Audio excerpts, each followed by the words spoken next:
उनके नेतृत्व में वहाँ काफ़ी शक्तिशाली मोर्चा वहाँ रहा है। लेकिन जैसे जैसे कांग्रेस के दिन बुरे होते जा रहे हैं और स्थितियां बदलने के आसार जब नहीं दिखते हैं, पीसी चाको जैसे लोग अगर निकल रहे हैं तो निश्चित तौर पर यह माना जाना चाहिए कि आने वाला चुनाव कांग्रेस के लिए केरल में अच्छा नतीजा लेकर नहीं आ रहा है। मनोहर लाल खट्टर ने कॉन्फिडेंस मोशन जीत लिया, यह प्रत्याशित नहीं है।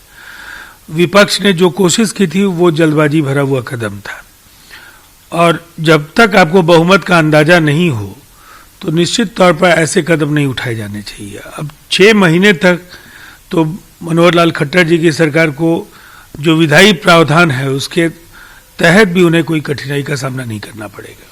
ममता बनर्जी ने नॉमिनेशन भरा, लेकिन उनका ये कहना है कि नॉमिनेशन भर के जब मैं आ रही थी तो मेरे साथ धक्का मुक्की की गई एक साजिश के तहत। कानून व्यवस्था को लेकर के जो आरोप लगते रहे हैं पश्चिम बंगाल में, उसकी पुष्टि वहाँ की मुख्यमंत्री के तौर पर ममता जी ने स्वयं कर दी है, और हालात इतने बिगड़ गए हैं कि पुलिस उनके अधीन काम कर रही है।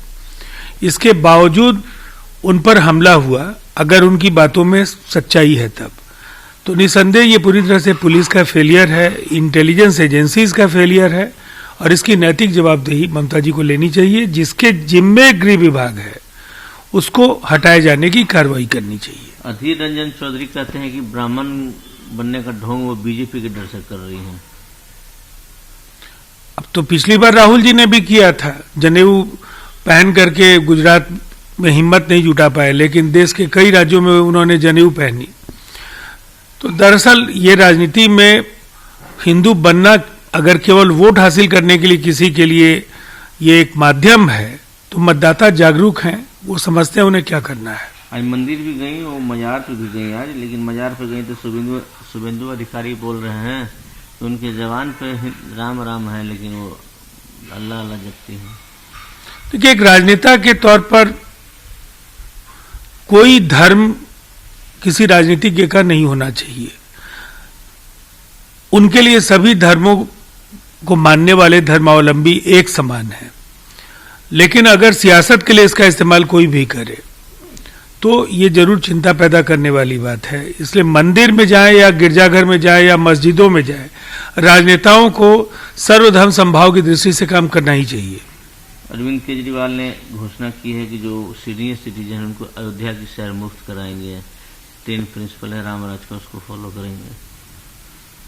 एक अच्छी कोशिश है, और सुर्खियों में बने रहने के लिए उन्हें काफी अवसर भी इससे मिलेगा। अरविंद केजरीवाल जी को ये मालूम है कि किन फैसलों से उन्हें मीडिया में लगातार बड़े हेडलाइंस में बने रहने का अवसर मिल सकता है, और ये कदम भी उन्हें कहीं न कहीं उनके मन माफिक उन्हें प्रचार दिलाएगा। तीरथ सिंह रावत नए मुख्यमंत्री बने उत्तराखंड के। प्रधानमंत्री ने कहा कि उनका प्रशासनिक अनुभव का लाभ हम लोग को मिलेगा।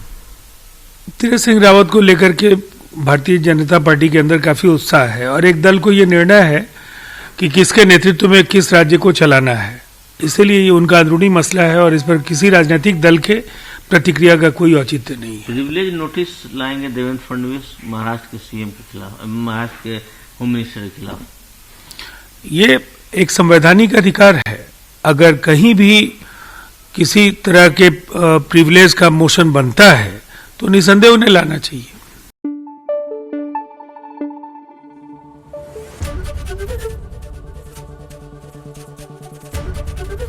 एबीपी न्यूज आपको रखे आगे।